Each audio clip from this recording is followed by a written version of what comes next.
viewers out there, once again, you're welcome to Sports Orbit, reach you from Leadership TV. My name is Afa Acho. Salifu Usman is right here with me in the studio. Salifu, welcome to Sports Orbit. Thank you. All right, also joining us all the way from the United Kingdom is Wale Ayeni. Wale, welcome to today's edition of the program. Good afternoon to you, Alpha, and to Salifu and to everyone in the studio, and thanks for having me. All right, on today's edition, as always, we'll begin straight from the home front, this time talking about the under-20, where Nigeria's under-20 national team coach Ladan Bosso is targeting one of the World Cup tickets at the upcoming 2023 under-20 AFCON in Egypt. The AFCON will hold from February 19 till March 11. The tournament also serves as the African qualifiers for the 2023 edition of the Under-20 World Cup, which will be hosted by Indonesia. In an interview after a training session with the Under-20 boys, he said the Under-20 AFCON does not bother him because, according to him, one must beat the best to be champion. Of course, Nigeria is in the same group as Senegal, Mozambique, and Egypt. He said, I have unfinished business at the Under-20 World Cup, and I want to return to do what I could not do when I took Flying Eagles to Chile in 2007.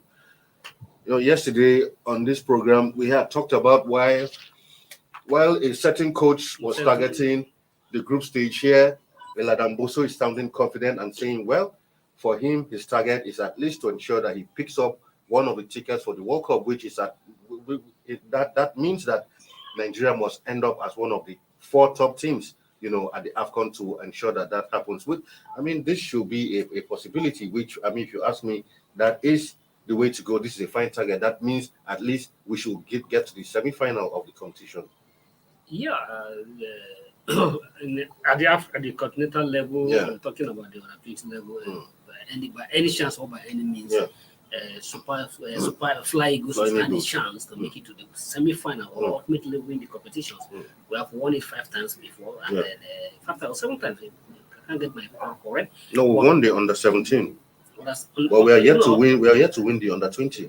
Not at the FIFA World Cup. I'm talking about the AFCON. Okay, AFCON. Okay, AFCON. Yeah, exactly. Yeah. So, finishing at the semi-final level, finish among the top 4 should be a tough task. But football is dynamic; things are changing. Where you feel you are there before, the minor, those who classify them as minor are beginning to pick up. So you can't be always feel that you have your way all the time.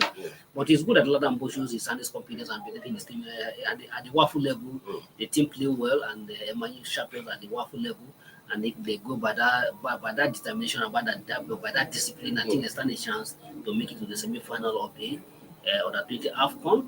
And just like you say, in the 2007, I think the like of Ezekiel Balas and several young players to Chile, the team were knocked out in the quarter-final round of the competition, and they still believe that that was not good enough for his target. And not like that, he has unfinished business.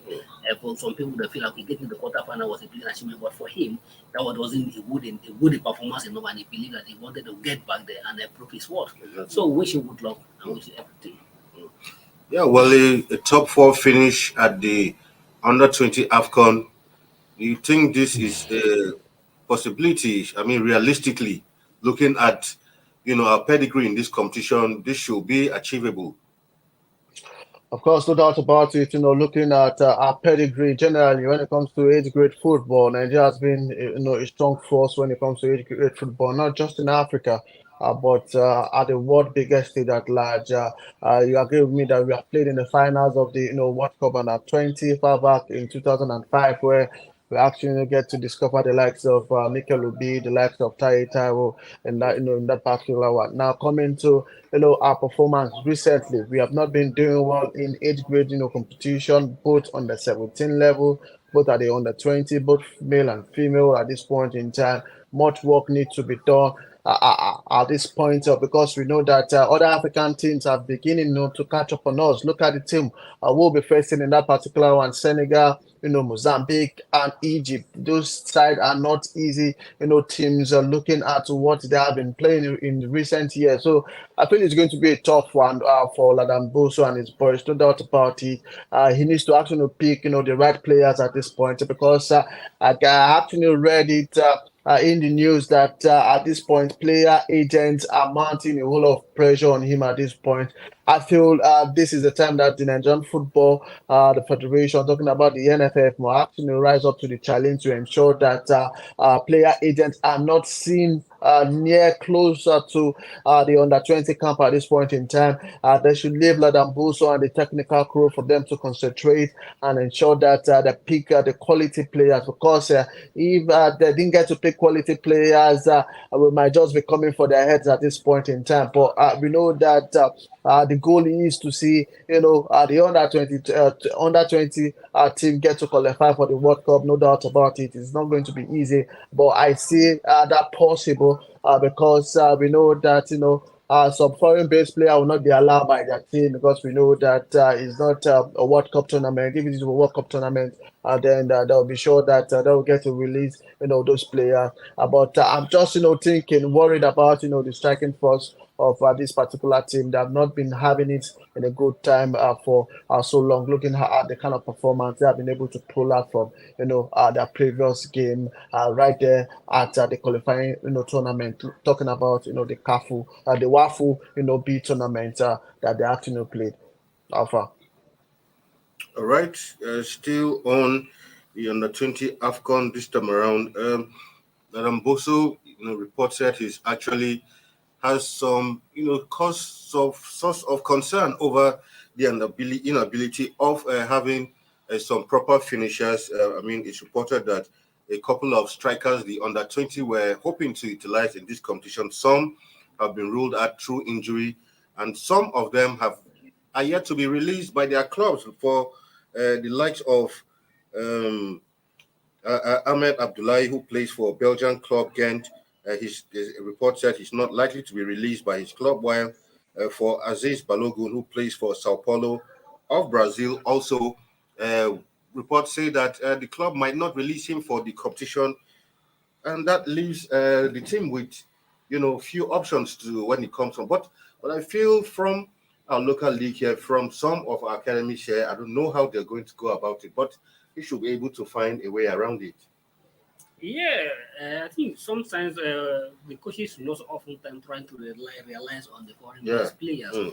It's really unfortunate that our league has been at a sleeping night because we have not been. The league has been on vacation for a very long time, but the league is just resuming.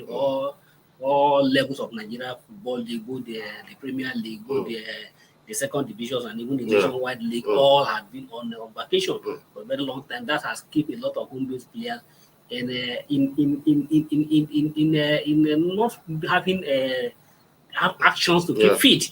That may be accounted for a lot of problems. Sometimes where the coach want to look at the elsewhere where the players are very active. But notwithstanding, but I think that he can still have a way around it. Looking at the players who have within the local scene, all you need to do is just to engage them consistently, and then try to polish their finishing touches. But at the same time, even yesterday, Ladan Bosso also raised an alarm that a whole lot of is under pressure. Exactly. It's under heavy pressure from the player agent. In fact, I even heard some report this morning that he had to turn down huge sums of money from a certain agent of a player who wanted him by all means in the team. That is the actions of the several agents in this country, and we hope that sometimes Nigerian coaches I don't trust them so much. Exactly. When they come outside to shout that they are trying to be deceptive, that you shouldn't have eyes on them. Keep eyes on them, that they are throwing down those huge money. Sometimes I don't believe most of those stories what they take them out to say. They come outside to tell you a different thing, but they from your back that they're not doing what they are doing. It's a different ball game. But it's good that it's coming out to say. But I feel that all the Nigerian football federations should take actions and then try to make some of those league on the board, because we know the artists of the football agent in this country. They'll go at every length.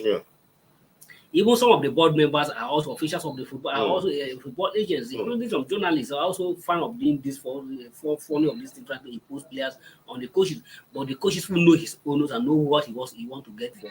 Ladan Bosso knows that yes, he's a human being, he need money, but whatever money they're throwing at him, but he should just stand by his name and try to create a name for himself. This money will definitely come at the end and in good time. Not collecting dirty money from behind at the end of the day, and at the end of the rubbish on him, and also rubbish the private country, the success they so desire of. Right. Moving on now. Yeah, for a player now for Super Eagles forward Victor Osimhen. Happy times for him as he has been awarded by the Globe Soccer Award as the Emerging Young Player of the Year. That award actually was given yesterday, although he was not on hand to receive the award. One of the club directors of Napoli was there to receive that award on his behalf, and they had to bring it all the way for him to Napoli. While for Victor Osimhen, I mean, it can be only expected that this will be the first of many of such awards going forward. I mean, we can all here agree that in the last 2-3 seasons since he made that move to Italy, Victor Osimhen has been on the lips of all of the big teams, and this award can only be one thing that I mean he's moving upward in the right direction. Of course, no doubt about it. World deserve award for Victor Osimhen.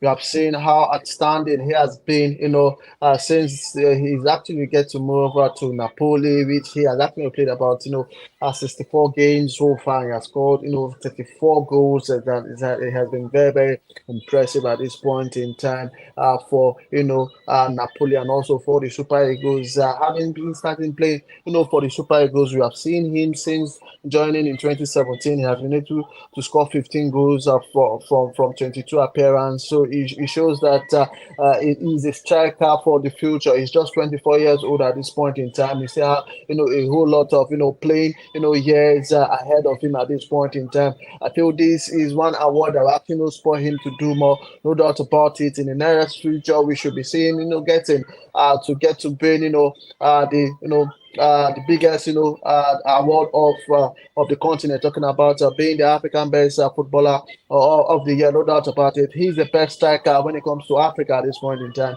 I don't see any striker who can be compared with him. Looking at how top quality he has been able to produce, for Napoli, has been able to score about 11 goals for Napoli this season already, and the season is just not up to, the season is just in the half mid of the season right now, and able, to turn in goals for Napoli week in week out. I feel Victor Osimhen, we should actually get to support him at this point in time. If he didn't go and get injury, I see him banging more goals before the end of the season, and who knows, he can actually be rated as the best player in Africa in few years to come, Alpha.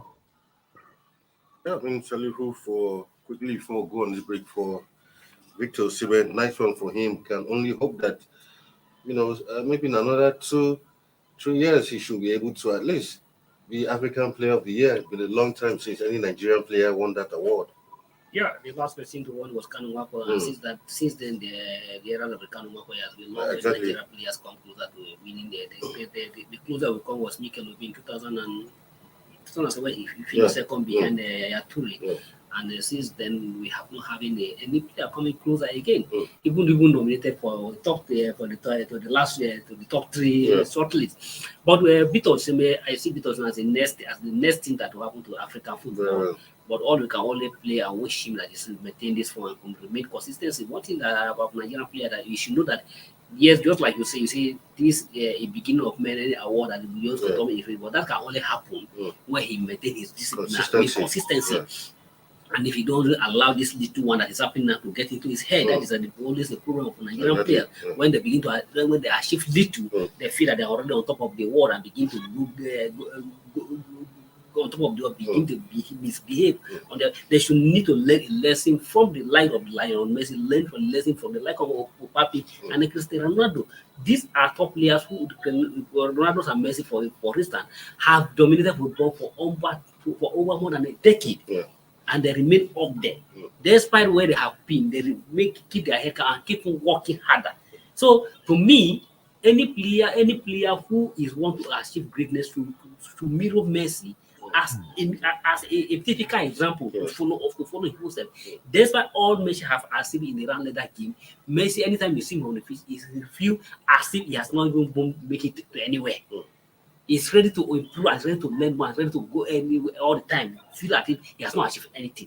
So if, for instance, a Nigerian player is in the shoe of Lionel Messi, hardly anybody come closer to him. But we urge Osimhen to look the like of Messi, look like the like of Pape, look like the like of Ronaldo, who have achieved, but instead still feel eager to achieve more. So the only way he can achieve more and get more is to remain calm and then not allow the little one that have come on his way to get this on his head.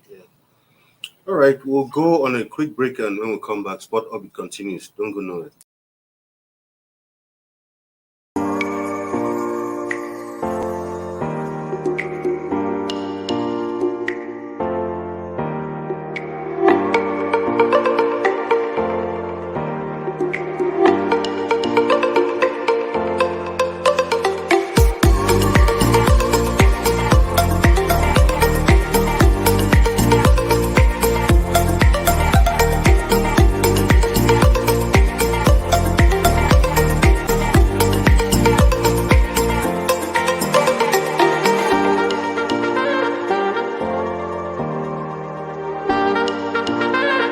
For sponsorship and advert placements, please contact 080-3688-6158. Last Word Leadership Podcast Studio. You have the last word.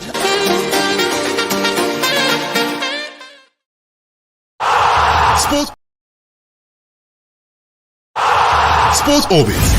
We make the world go round.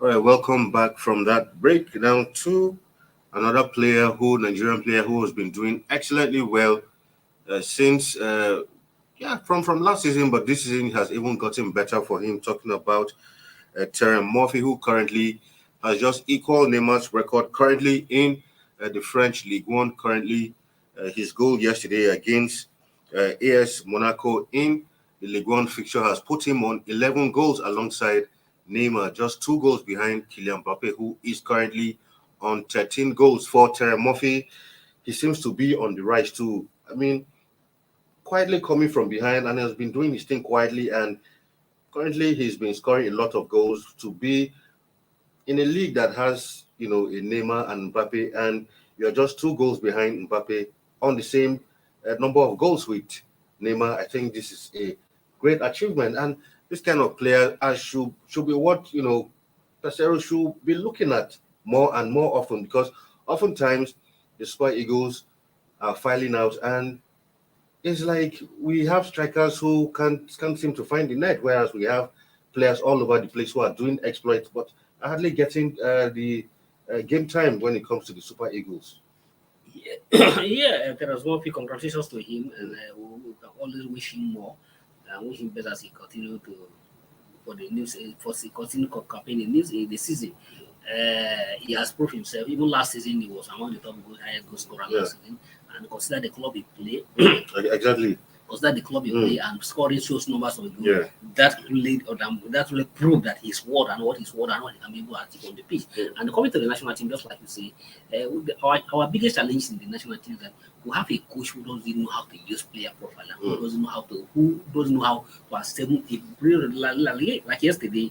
This guy was speaking Sunday about was he don't understand the criteria, and he has a doubt on how players have been selected into the national team. And you can quite agree with him. So these are some of the things that we don't understand. Sometimes you see a fine player, like for instance, Terence Murphy is a very good player. Yes, he has been debated, but for several times has been an opportunity to play for the Super Eagles. He has also justified his inclusion for the team. But another time, how the play, the combination and the style of the tactic of being played by the national team often affected most of our players. Just like we were thinking about Jesus Oswala in the women national team. This is another typical example in the senior national team. And I think the managers of the Nigerian football commission, those who are inside the Nigerian football, need to look inward. Sometimes one thing is that, and the one thing that we don't seem to get it right in this country, that the tactical aspect of football is not for the board members. Yeah. The board members are there for administration. They are just the administrators. Yeah. But when you come to tactical issues, you leave it for the tactical expert. Yeah. There's nothing wrong if you are setting up a technical committee to look at. It must not be technical committee must not be a member of the board of the board. You can look from outside, from inward, those who are tactically sound to form the tactical bench of the team, and then who go and then form the technical committee and access the coach. And they guided the coach. If the coach is going wrong, they tell him, no, this is the right direction to go. All right. Let's talk some EPL news now, where Arsenal boss Mikel Arteta has declared that he needs another new striker to add some firepower to his squad. He said that, currently with the absence of Gabriel Jesus in the squad, Eddie Nketiah has stepped up nicely, but he feels that Eddie is not enough to get the job done as we gradually, get to the second half of the season. Wale, do you think Arteta is right in saying that he needs more firepower, especially up front, going for, as the second half of the season is about to commence soon? Of course, very spot on for Mikel Arteta. Looking at the quality of players Abner has in the Arsenal at this point in time, they need no doubt about it. They need reinforcement because we know Eddie Nketiah is not that striker you can actually, for me, rely upon when it comes to big matches. We see how how he actually struggled against Newcastle and all that. So I feel Arsenal need to get a good striker, a striker who can actually match up the pace with what defenders like Van Dijk can actually bring to the table. So I feel they need to sign a striker at this point in time. But the news actually going around that Arsenal is actually interested in signing the West Ham a midfielder, talking about Declan Rice. We know he's been very, very, very terrific for the Hammers. We've seen his impressive performance even right there at the World Cup for the Three Lions. So Arsenal at this point in time, if they really want to actually get to win this Premier League title, which is Arsenal's own now to actually lose at this point in time, because they have everything working for them. They're sitting first of the league with 5 points comfortably. So I feel if they really want to go all the way to win this league, they need to actually get a reinforcement, because they don't really have a squad depth at this point in time. If the likes of Thomas Partey, Granit Xhaka goes on injury, there will be no player who will be bold enough to actually fill those big shoes. So I feel they actually need not just a striker, they need two wingers, they need a midfielder, they need also a defender that will actually help the team power through to the end of the season, if they really want to be title contenders and eventually get to win the Premier League title for the first time in a very, very long time for their fans and for all their stakeholders. Alpha. All right, now to the Carabao Cup. Yesterday we saw matches go down in the Carabao Cup. It was Southampton, Man City, while Nottingham Forest took on Wolverhampton. I mean, against our prediction, I'm sure nobody saw that coming. Southampton are in the semi-final of the competition after defeating Man City 2-0. Nobody, I mean, even asking me yesterday, everybody had, given that match to Man City even before a ball was kicked. But that is football, and it was 2-0 in favor of Southampton. Yeah, that is what have made football a beautiful a beautiful game. Yeah. It's very unpredictable sometimes.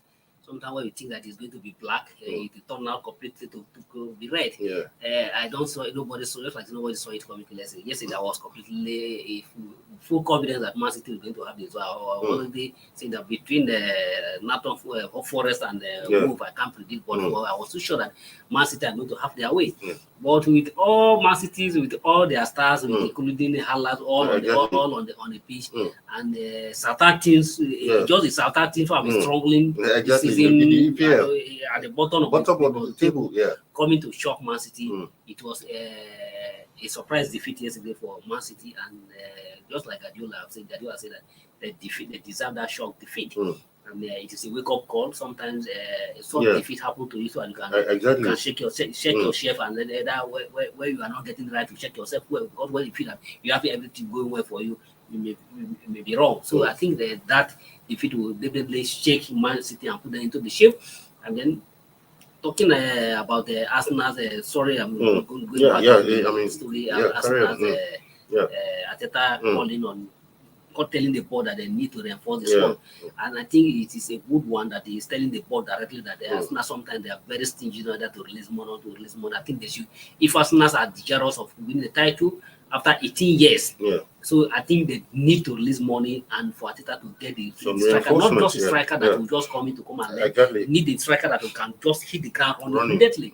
Because with the absence of Jesus, the young man who have stepped up, they have stepped up, but you can't rely on him. So God forbid if another injury happened to him, that will left Arsenal with no strikers. And just like Wale said, not just a striker, even within the midfield, apart from Sakas and Opate who have be able to hold that midfield well. If anything happened to them, Arsenal will be doing for them. And if you look at the table, yes, I think Arteta is quite aware that they are not just on top of that table yet. Because people may feel that Arsenal should not celebrate that they are on top of the table. Because if you look at that table, it's just 5 points. That's why I feel Arsenal fans, anybody who has a sympathy for Arsenal, will feel a bit disappointed when they play a goalless draw against Newcastle. Because that 2 point drop against Newcastle is going to hurt Arsenal in the campaign. This is Arsenal and Man City has not played the game. They still have too much between them. So even though Guardiola is trying to play mind game that it will be difficult for them to catch Arsenal, he just play mind game because they have 2 games against Arsenal. That is 6 points. And if they win those 2 games, Arsenal will be done for it. So Arsenal needs to strengthen up their squad. They need to strengthen up their squad, particularly their strike, and then make sure that they don't drop a point again. Because if they drop a point and Man City pick up, it's definitely going to be doing. Because Arsenal fans are beginning to see some green light that after waiting for 18 years for long, this is the year, and we hope that this will definitely be their year to test the trophy again. All right, before we leave the studio, still on the EPL today, we'll see one match, a London derby. It will be Fulham hosting Chelsea at the Craven Cottage tonight. And reports say Felix might likely have some bit of game time tonight. What do you think, Felix? Let's even go back to that. Do you really think this is what Chelsea need? And considering that he's just coming in just for a loan spell, so I think maybe his commitment might not be 100% like a player who would have been on a permanent basis. But looking at Fulham, Chelsea, this is a London derby. Derbies can always be very tricky ties. What do you expect going into this EPL game tonight? Of course, no doubt about it. It's going to be difficult because we know the likes of Fulham this season has been very, very terrific. No doubt about it. They've been able to pull, out, impressive results from, big matches like this. So I feel it's going to be a cracker in that particular one. I expect the likes of Mitrovic, to come to the party and get to score goals in front of their home crowd. For Joe Felix, I feel Chelsea are just so desperate at this point in time. The result, looking at the position they are in the Premier League table, they are sitting in the 10th place, just 10 points away from relegation, also 10 points away from top 4. It shows that they are actually very, very desperate. They have not been getting to score goals, which has been the major problem. For me personally, I don't think a certain Joe Felix can solve that problem at this point in time. I feel they can still give Pierre Aubameyang more playing time in that particular one to ensure that he gets at the right ball from the midfield. The situation in Chelsea is that every player wants to score, so they don't want to really play as a team, and that has one big thing that actually been affecting the team at this point in time. So if Potter can actually turn things around, put the locker room in good shape, tell the players you just have to play as a team, I feel that can actually reignite the kind of top form they have been. We have seen them being so far when they actually get to win the likes of Manchester City in the Champions League final. But I still feel Chelsea still strong a chance to actually make a huge statement this season if they'll be able to play as a team and play for each other. Alpha. Quickly, where do you see this match going? Fulham, Chelsea. Yeah, I don't want to make the mistake I made yesterday again, where I completely give to Man City and then they turn around. But this is very close tie where I will not be sure. I will not be surprised if Fulham get another shock victory against Chelsea, because Chelsea, if you look at the one in the last game, they have not been too consistent and suffer a lot of defeats recently. So and even the coach has admitted that managing the Chelsea is a tough job in football. So I think the coach has begun to feel the heat and is under pressure, but he has to deliver tonight. Very well. So. Very well. All right, we'll take that match comes up much later. I think 9 p.m. Nigerian time. Keep an eye on that one. Tomorrow we'll give you results of other sporting events all over the world. Wale, thank you for joining us once again in the studio today. It's my pleasure to join you guys. Thank you for having me, and good afternoon to everyone in the studio. All right, Salifu, thank you for being on this show once again. Thank you. All right, tomorrow we'll bring you a weekend edition of the program. Do have a nice time out there. My name is Afa Acho, and it's bye-bye for now. Thank you for watching. For sponsorship and advert placements, please contact 080-3688-6158. Last Word Leadership Podcast Studio. You have the last word.